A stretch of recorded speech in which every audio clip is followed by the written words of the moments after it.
Hello बच्चों, आज की क्लास में हम डिस्कस कर रहे हैं हमारी 7 सितंबर 2020 की वर्कशीट संख्या 28 और आज का हमारा विषय है विभाजन सूत्र के अनुप्रयोग।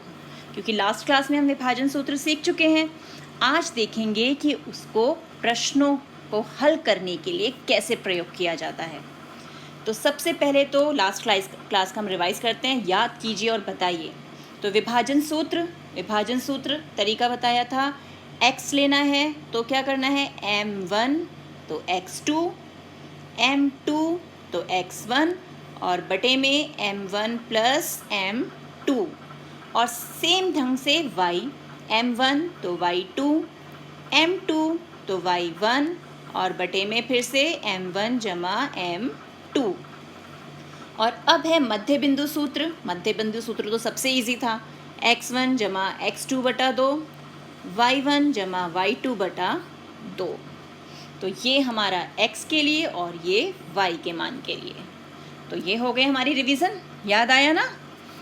अब है कि क्या हम इन दोनों सूत्रों का प्रयोग रेखाखंड को बांटने के अलावा कहीं और भी करते हैं, यानी इनको किन किन परिस्थितियों में हम यूज़ कर सकते हैं, वो हम आज सीखेंगे।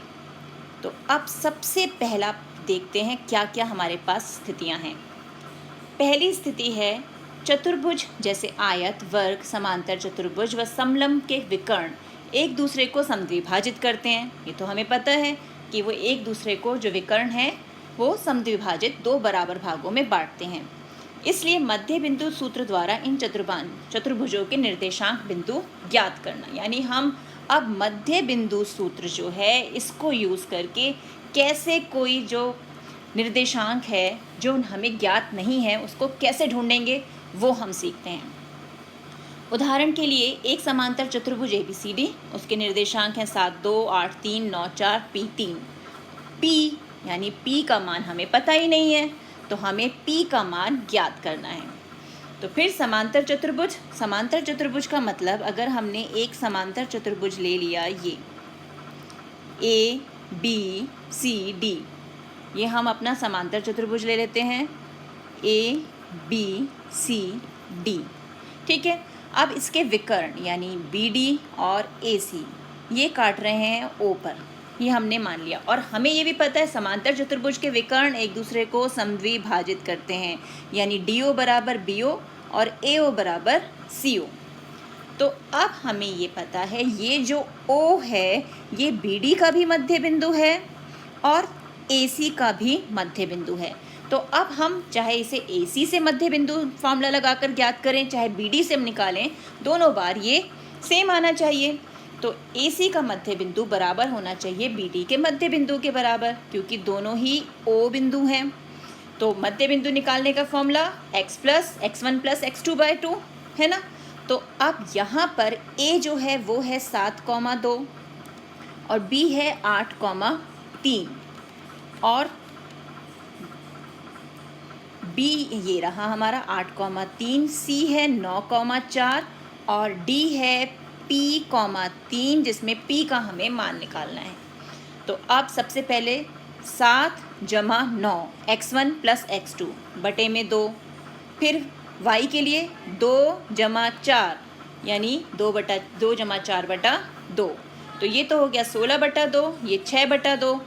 यहाँ पर उसी प्रकार से यहाँ पर x1 है 8 और x2 है p, 8 जमा p बटा 2 और y1 है 3 और y2 है 3, 3 जमा 3 बटा 2। अब यहाँ तो ये जो y है दोनों के मान हमें पता चल जाएंगे, लेकिन हमें ज्ञात करना है p का मान, और p है हमारा x के पोजीशन पे। तो हम सिर्फ x वाली वैल्यूज़ को कंपेयर करेंगे, यानी 16 बटा 2 बराबर 8 जमा p बटा 2। तो अब इसे हम हल कर सकते हैं, 2 से 2 कैंसिल, यानी 16 बराबर 8 जमा p और p का उत्तर मिल गया हमें 8। तो ये हो गया हमारा कि हम कैसे एक अज्ञात निर्देशांक को ढूंढ सकते हैं। अब देखते हैं हमारे पास और कौन सी स्थिति है।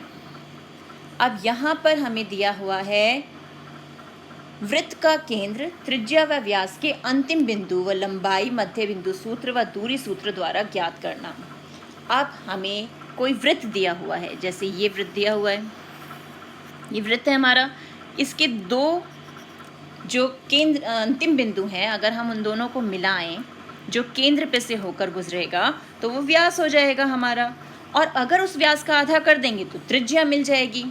और यहाँ अब प्रश्न क्या दिया हुआ है, एक वृत्त के व्यास के सिरे के बिंदु A 3, 8, हम मान लेते हैं ये हमारा A है जो 3,8 है, और B, ये B है जो 7,4 है।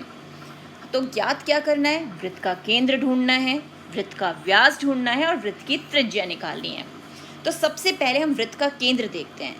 तो व्यास जो है, जो वृत्त के केंद्र पे से गुजर रहा है, तो वृत्त का केंद्र व्यास का क्या होता है, ये त्रिज्या और ये त्रिज्या दोनों बराबर, तो ये हिस्सा क्या हो गया, मध्य बिंदु। तो यहाँ पर जो हमारा x और y है उसके लिए हमें मध्य बिंदु का सूत्र लगाना है। तो क्या हो जाएगा, x1 जमा x2 यानी 3 जमा 7 बटे में 2, y1 जमा y2 यानी 8 जमा 4 बटे में 2, हल किया तो 5,6, ये मिल गया हमें वृत्त का केंद्र। अब है वृत्त का व्यास, तो बहुत आसान है, यहाँ से यहाँ तक की दूरी यानी A से लेके B तक की दूरी निकालनी है हमें। तो हम दूरी सूत्र लगा देंगे, दूरी सूत्र तो हमें आता ही है, तो ये व्यास का हमने दूरी सूत्र द्वारा व्यास का मान निकाल लिया। और त्रिज्या, त्रिज्या तो हम छोटी क्लासेस से सीखते आ रहे हैं, त्रिज्या व्यास की आधी होती है, यानी व्यास हमारा AB है तो त्रिज्या हो गई AB/2, और AB का मान हमने निकाला 4√2, तो 4√2 बटे में 2, 2 एकम 2, 2 दूनी 4, तो उत्तर आ गया 2√2 इकाई। तो ये हमें मिल गई त्रिज्या, है ना, कितना आसान। पहले केंद्र निकाल लिया मध्य बिंदु का प्रयोग करके, दूरी से व्यास निकाला, उसका आधा किया तो त्रिज्या मिल गई। अब देखते हैं तीसरी परिस्थिति क्या है। तीसरी परिस्थिति है रेखाखंड को 3 समान भागों यानी समत्रिभाजित, सम मीन्स समान, 3 मीन्स 3, भाजित मीन्स भाग, समान 3 भागों में बांटकर विभाजन सूत्र द्वारा निर्देशांक बिंदु ज्ञात करना। अब यहाँ ध्यान देने वाली क्या बात है कि ये जो हमारा AB है, जो रेखाखंड जिसको हम समत्रिभाजित कर रहे हैं, यानी 1, 2, एक हिस्सा हमारे पास ये हो गया, एक हिस्सा ये और एक हिस्सा ये, तो यानी हमें 3 बराबर भागों में बांटा, तो ये भी एक हिस्सा है, ये भी एक हिस्सा है और ये भी एक हिस्सा है। हम इसे 1 से दर्शा देते हैं कि ये 1 है, ठीक है। तो जब हम P की बात करेंगे बेटा, तो P के उल्टे हाथ पर हमारे पास एक हिस्सा है और सीधे हाथ पर कितने हिस्से हैं, 1, 2, यानी 2 हिस्से यहाँ पर हैं।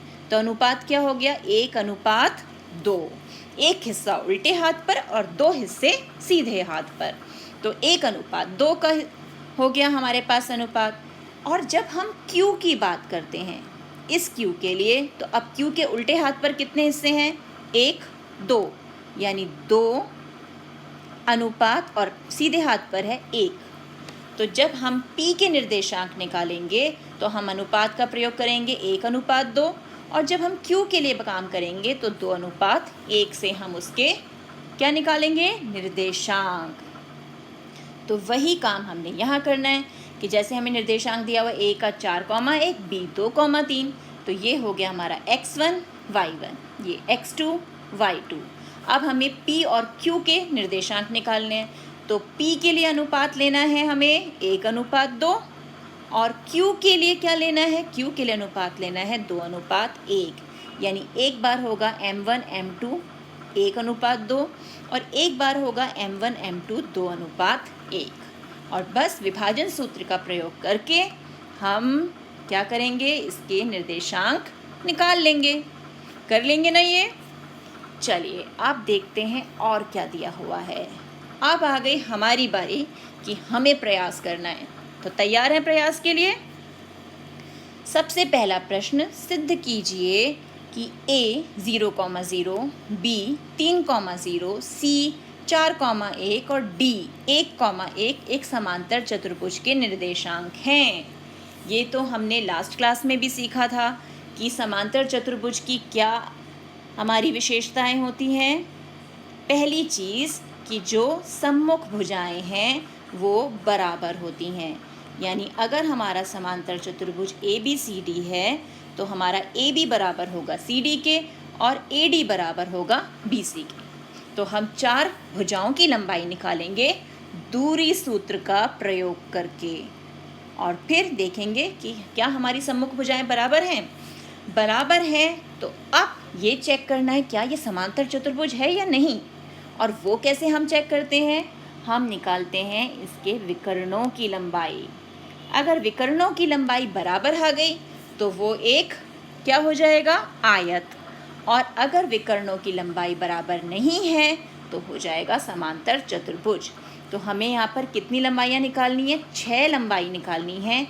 कौन कौन सी, AB, BC, CD, AD, ये तो सारी भुजाएं, और 2 विकर्ण यानी AC और BD। ये लास्ट क्लास में भी आपको सिखाया था। तो ये प्रश्न आप हल करेंगे दूरी सूत्र की सहायता से, इन सारे भुजाओं की लंबाई निकालेंगे और चेक करेंगे कि क्या ये समांतर चतुर्भुज की जो विशेषता है उसे पूरा कर रहा है या नहीं। अब आते हैं हम अपने अगले प्रश्न पर।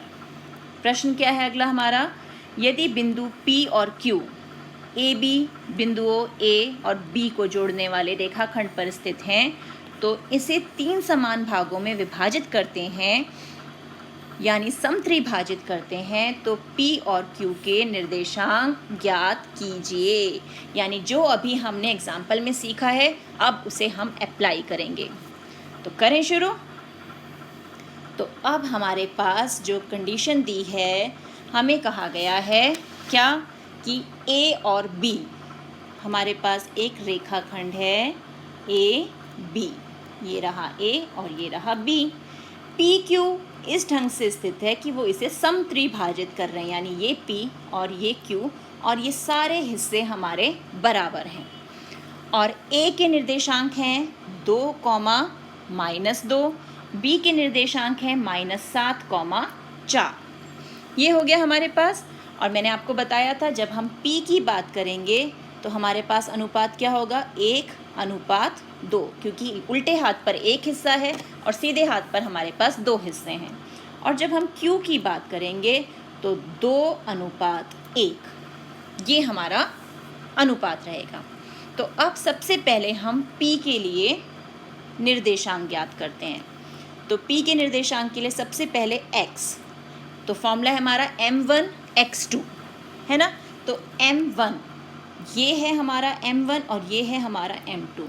तो m1 और x2 कितना है हमारा, x2 है -7, तो यहाँ पर आ गया -7, जमा m2 2 और x1 है 2, तो ये आ गया 2 और बटे में m1 + m2। तो कितना मिल गया हमें यहाँ पर, -7 + 4/3, तो कितना हो गया, -3/3 यानी -1।